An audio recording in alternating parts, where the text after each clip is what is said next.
So I'm not mad, I'm disappointed in myself. Hey guys, Danielle here, and welcome back to the Island Unicorn. Of course, we are on week 3 now of our Bridal Bootcamp series. And I cannot lie to you guys, I already messed up. I'll go into it later and explain, but as usual, I will share my weekly workout plan, my daily meal plan, and at the end of this video, I will also share a recipe of one of the items that you'll see in my meal plan. In a nutshell, yes, I stuck to my meal plan most of last week, but as I've mentioned before, I have a cheat day on Saturdays. And this one was a little bit more of a cheat fest, in my opinion, so not too happy about it, but let's get prancing. So as you know, I usually weigh myself at the beginning of the week. For me, that would be a Monday, so Monday morning. And for the beginning of week 3, I weighed in at 126.6. So this is perfect because for me, this is actually my normal healthy weight or my normal keto weight. So now what we're looking for over anything is just maintenance and toning. So this is basically what I want, but of course just trying to maintain it is sometimes a little harder than trying to lose weight or anything. Unfortunately, I'm not blessed with a longer torso like most girls, so I have to put in a little bit of extra effort. Having a shorter torso, I had to put in a little extra effort of keeping it slim, or at least to help it to look slimmer than normal. Getting into the workouts, as I've mentioned before, I like doing my weights before my cardio. So Monday, we did weights for chest, triceps, and obliques. And for my cardio, I hit the elliptical for about 15 minutes, got a good sweat. Tuesday, I did weights for back, biceps, and shoulders. And my cardio for Tuesday was a 20-minute swim. Yes, you were saying that correctly. I used a snorkel. I don't know how to do the correct breathing for freestyle swimming. Wednesday, I did weights for legs and abs. And this is usually a longer weight session, so I did not do any cardio for this day. Thursday is my rest day, so I can help my body heal.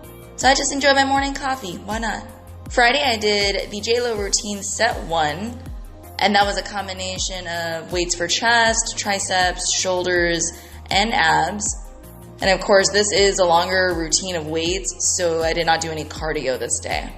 Saturday, I would normally do the JLo set 2, but in this particular case, of course, which I will explain later, I was recovering. And no, I don't mean recovering from the gym, I was recovering from a night out. Sunday, I'm actually surprised I even went to the gym. I forced myself to go because I did not want to miss the JLo routine set 2. And so I did weights for legs, back, biceps, and abs. But this was a bit of a struggle, so I did not do any cardio this day either. Alright, it's food talk time. So as I mentioned earlier, I was really happy with how I stuck to my meal plan for all of week 3 until the tail end of it, where I indulged a little bit more in that cheat day. Let's just say, okay, you know that saying where people don't make the best choices when they're drunk or drinking? That same thing applies to me, but I make the worst food choices when I drink. So let me share my normal meal plan that happened throughout the week, and then I will sadly reminisce about my cheat day. So for Sunday, Tuesday, and Thursday, I kept the same meal plan. Breakfast was a coconut pancake with some sugar-free maple syrup. For snack, I had a handful of macadamia nuts with a bulletproof coffee, and again, that's usually just with butter, coconut oil, and a little bit of heavy cream. Lunchtime, I had some steak with sauteed mushrooms. And for dinner, I had a seafood sushi bake. And then I had the same plan for Monday, Wednesday, and Friday. Breakfast was a protein avocado shake. Snack time, I had chicken calaguin with chips. Lunchtime, I had a steamed kimchi mayo salmon, and alongside that was creamed spinach. And then for late snack / early dinner, I had a keto mug cake. Okay, so here's what happened. Last week, I had met up with a couple of my girlfriends who I haven't seen in a long time. We had dinner, and then we hit up the karaoke bar after, and it was a fantastic time. It was so much fun. But when I drink, it's not the alcohol that gets me, because I only drink Jameson neat or with a splash of water. So no carbs in that. I mean, they're empty calories, but if I'm going to drink, I'm not going to drink something with sugar because that's just going to mess me up. No, it's when I'm at a certain level of drunk, like unicorn level 4 drunk, I start craving the worst things. And the bad part about that is I indulge in them. In this case, I had one of those shaved ice desserts that's made with like sweetened condensed milk, and this one had cornflakes in it and mochi pieces. Basically a cup of sugar and dairy. And if that wasn't enough, later in the night I had a Snickers bar. Trust me, I completely regretted it the next day because I had the worst gas of my life. And that was all day, just gas and bloated feelings. It was just terrible. So what I'm thinking is I'll likely have to implement a fat fast or do intermittent fasting. I've done both of those before to kind of help get me back on track, and it really has worked, at least making me feel better. I don't know about what's going on the inside of my body at that point, if it's rejecting all that sugar and dairy I had, but at least I can, make some effort to get back on track. I definitely won't be surprised if I gained a pound or two, but I guess we won't know until next week's weigh-in, right? For now, no cheat day for me for a while. So I'm sure most of you, as you heard my meal plan earlier, you were probably wondering, what is sushi bake? But this is basically a recipe that helps me when I'm having rice cravings, which is very rare, but it's delicious because I just love seafood too. So today I'm going to be showing you guys how I make my seafood sushi bake. The ingredients you'll need for the sushi bake are a whole head of cauliflower, about 1 to 2 tablespoons of cream cheese, rice vinegar, a little bit of salt to taste, some furikake seasoning. If you're not familiar with furikake, it's basically dried seaweed, sesame seeds, a whole mixture of stuff, but it really does elevate the flavors.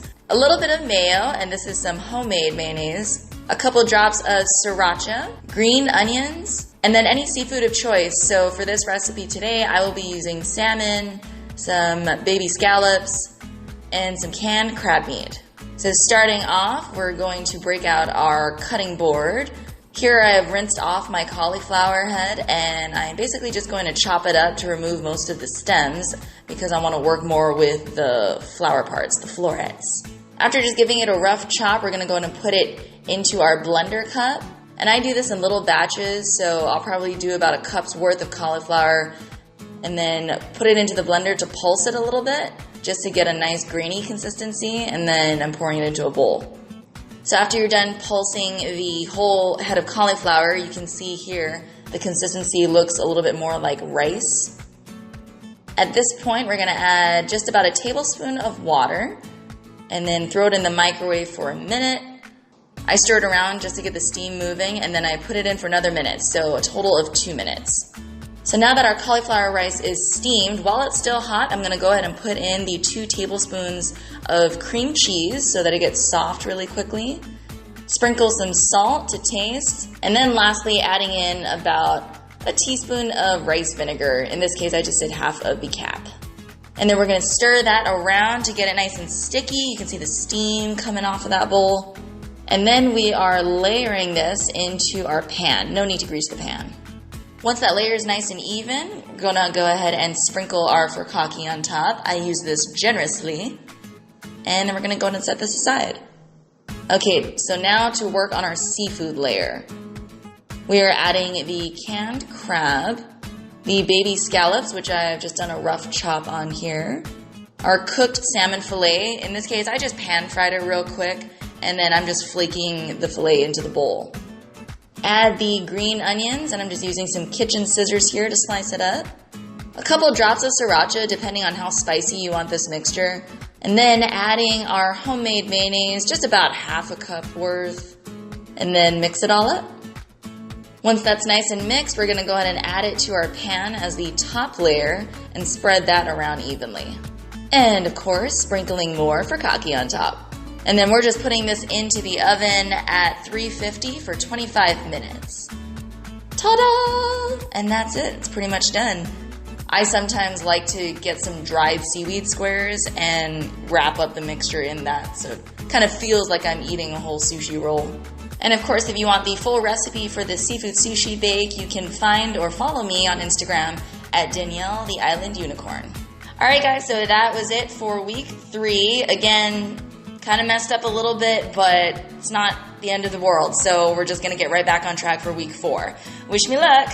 And of course, feel free to hit me up in the comments if you guys want to see any specific kind of recipes, if you want to see more desserts or more snacks, more entrees. Let me know. I'm totally open-minded to them.